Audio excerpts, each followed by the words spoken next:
好，我係 KK 啊，好開心又同大家喺郵輪新聞頻道見面啦吓！哇，足足4個月冇同大家喺 YouTube 上面見面啦，即係咁樣大家呢個 talk show 嘅形式見面啦。咁大家如果有留意我呢個頻道嘅話咧，其實係一直都見到我喺度上傳一啲短片嘅，因為我啲架撐未齊啊。如果你有睇我上一集，我係喺西雅圖嘅機場臨上飛機之前拍一個短片嘅，就係我搬咗嚟歐洲，因為工作嘅關係咧，咁啊，哇！你都明知啦，移民咁易啊，成間屋啲嘢搬過晒過嚟啦，咁啊，終於都揾到屋啊，又要新工作，咁啊，梗係有新嚟新豬肉，咁啊，梗係要專注下工作啦，又要搬屋啦，咁車又啱啱先到，即係上個月我啲車先至喺美國運過嚟嘅，咁樣而家就有屋啦，大家見到我新嘅背景咁樣，我而家就喺新屋嗰度同大家見面做節目㗎。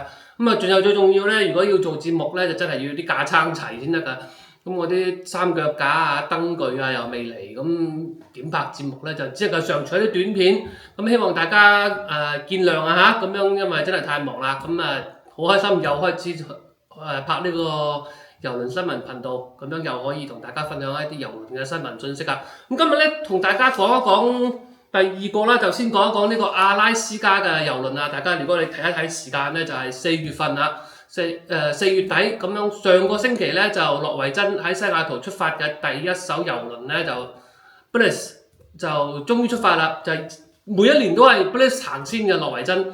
咁因為諾維珍咧就喺阿拉斯加咧每年都好大投入嘅，咁但係咧我睇咗咁耐啊，雖然今年喺阿拉斯加坐郵輪嘅遊客咧就非常之多啦，依然都係破紀錄㗎。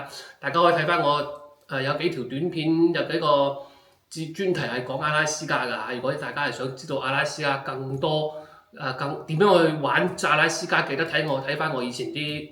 呢個介紹啊，非常之精彩啊！咁啊，亦都每一日依家就你係見到有幾十個人去睇我呢一啲翻炒我一啲見聞嘅上郵輪。咁好，咁先講翻點解我會講諾維珍每一年都係 Bliss 行頭咧？咁既然係諾維珍係嘥咗咁多投入喺阿拉斯加嘅呢個市場啦，點解佢每一年都係行 Bliss 啊？有陣時阿拉斯加咧，我識得好多船友咧，佢哋係去幾次嘅，即係每2-3年都去一次。但係你諾維珍咧，Bliss已經喺呢條航線行咗差唔多5-6年啦。我記得都5-6年啦。咁可唔可以？既然你係出咗咁多新嘅郵輪，每佢要訂6艘新嘅 Premier 級嘅呢個新嘅郵輪啊？點解唔調一艘過嚟呢個阿拉斯加咧？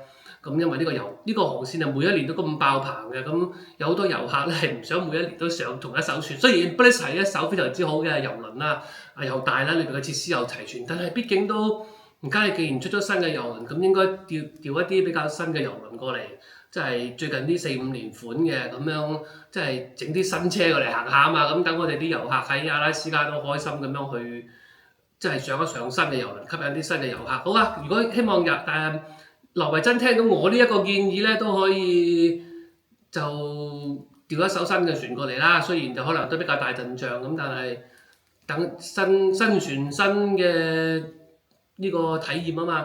阿拉斯加郵輪咧，因為阿拉斯加呢個市場咧，最近呢幾年咧就越嚟越火爆喎。咁所以咧，另外一個主要行阿拉斯加即係好大投入嘅郵輪公司咧，就係公主啦！如果大家公主迷，大家中意坐公主郵輪咧，今年喺阿拉斯加咧就有呢個福氣咧，就係佢喺 Royal Princess 皇家公主號咧，就專程喺悉尼嗰度調過嚟走呢個阿拉斯加市場啊！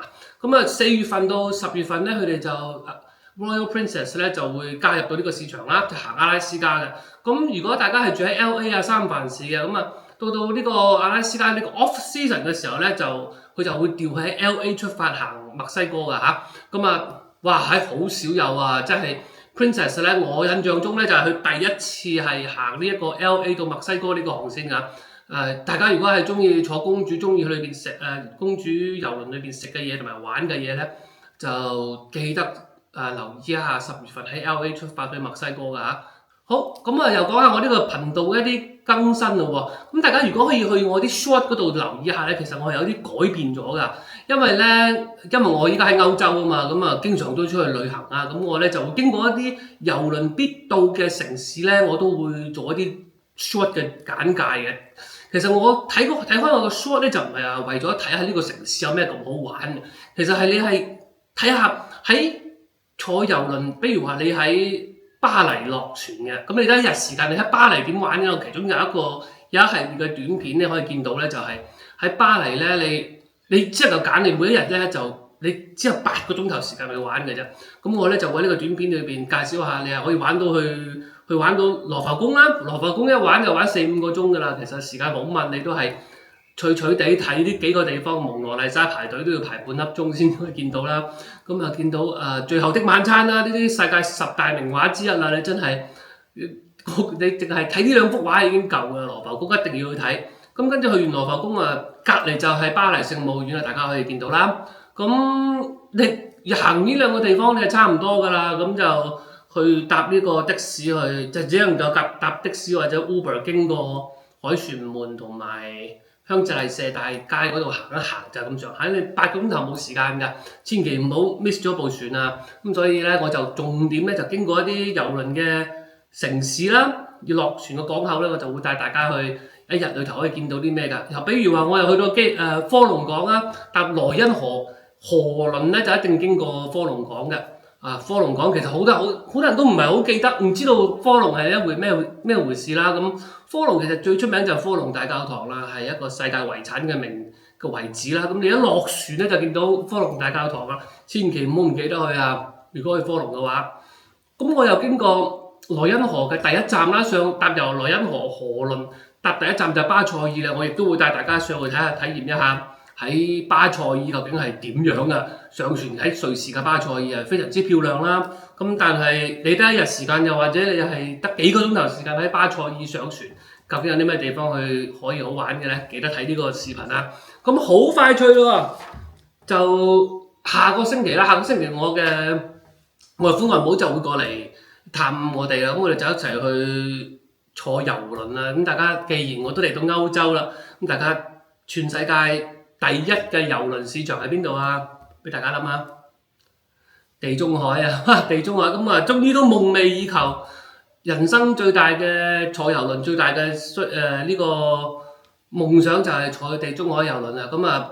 嚟呢度坐地中海，我同大家講，究竟邊個季節去最好呢？我呢就揀咗最平最好嘅季節，天氣最好。其實唔係夏天，夏天係好昂貴嘅，去地中海2-3千蚊一個人，可能分分鐘而家你訂嘅話都係坐內艙㗎啦。如果遲訂，咁我咧就坐5月頭，五月頭咧就天氣係最好嘅，因為都唔會太熱啦。如果記得啊，你去意大利地中海咧，夏天係好熱㗎，你出去外邊行咧係熱到你非常之誇張。咁但係5月頭咧就算係平㗎啦，1000蚊鬆啲一個人啦美金，去玩6日嘅羅馬出發。我哋會去那不勒斯啦，哇！不勒斯靚啊，嗰度有龐貝古城，不過我今次唔會去龐貝古城。跟住咧就會有 C-Day 橫穿成個地中海去巴塞羅那啦、加納同埋佛羅倫薩。又會見到比薩斜塔啊，佛羅倫薩嘅呢個皮具市場，可能有機會帶大家去睇下啦。我一次過咧就會行4-5個城市喎。我既然都親自去行過呢個郵輪啦，我就梗係會帶大家行一日。每一個城市我都會講一啲短片啦，記得留意我呢個短片 short 啊嚇，可以知道原來你喺羅馬係點樣去玩，我有啲秘訣點樣去玩羅馬，一日可以玩晒啊！喺地中海同大家見面啊，拜拜。